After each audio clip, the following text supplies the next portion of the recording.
அப்புறம் அவங்க புருஷனோட காலேஜ் ஃபங்க்ஷனில் காலேஜ் ஸ்டாஃப் கிட்ட பேசிக்கிட்டு இருக்காங்க. அந்த ஸ்டாஃப் சொல்கிறாரு, அந்த பொண்ணு ரொம்ப கேவலமான பொண்ணு தான், நீங்கள் அந்த பொண்ணை பற்றி பெருமையாலாம் நினைக்காதீங்கன்னும் போது ஒரு பையன் டக்குன்னு உள்ளே வந்து ஏன் அந்த பொண்ணை மட்டும் குறை சொல்கிறீங்கன்னு சண்டை போடுறான்.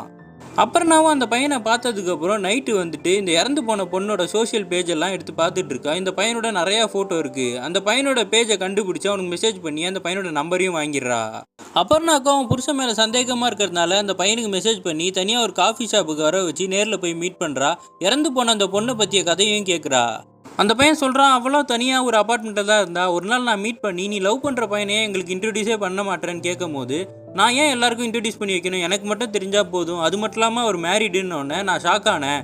அவர்கிட்ட மேரிடான பையனையா நீ லவ் பண்ணுறேன்னு கேட்கும் போது, எனக்கு பிடிச்சிருக்கு, நான் லவ் பண்ணுறேன், உங்களுக்கு எதுக்கு அப்படின்னு சொல்லி எங்களை சமாளிச்சிட்டான்னு சொல்கிறான். நடுவில் கொஞ்ச நாள் என்னோட ஃபோனை அட்டன் பண்ணாமலே இருந்தா. நானும் அவர் ரூமுக்கு போய் பார்த்தா படுத்து அழுதுகிட்டு இருந்தா. ஏன் அழுதுகிட்டு இருக்கேன்னு கேட்கும் போது தான் சொன்னா, அவன் வந்து என்னை ஏமாத்திட்டான், என்னோட ஃபோனையே எடுக்க மாட்டான், என்னை பிளாக் பண்ணி வச்சுட்டான், எனக்கு என்ன பண்ணுறதுனே தெரியலன்னு சொல்லி ரொம்ப ஃபீல் பண்ணிக்கிட்டு இருந்தான்னு இந்த பையன் சொல்கிறான்.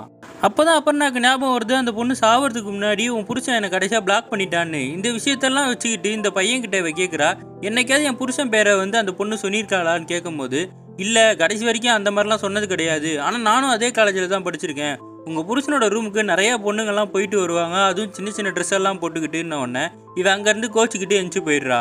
அப்புறம் இன்னும் குழப்பம் தெளிவாகலை. எப்படியாவது அந்த பொண்ணு வீட்டை போய் கண்டுபிடிக்கணும்னு தான் ஃப்ரெண்டுக்கிட்ட போய் ஹெல்ப் கேட்குறா. அவளும் வந்து அந்த ஹாஸ்பிட்டலுக்கு போய் அவங்களோட வீட்டு அட்ரஸை கண்டுபிடிச்சி ஹீரோயின் கிட்ட சொன்னதும், ஒரு வேலை விஷயமா நான் வெளியில் போகிறேன்னு வீட்டில் எல்லாருக்கிட்டையும் சொல்லிட்டு கிளம்பி தான் ஃப்ரெண்ட்ஸு கூட சேர்ந்து அந்த ஊருக்கும் போகிறா.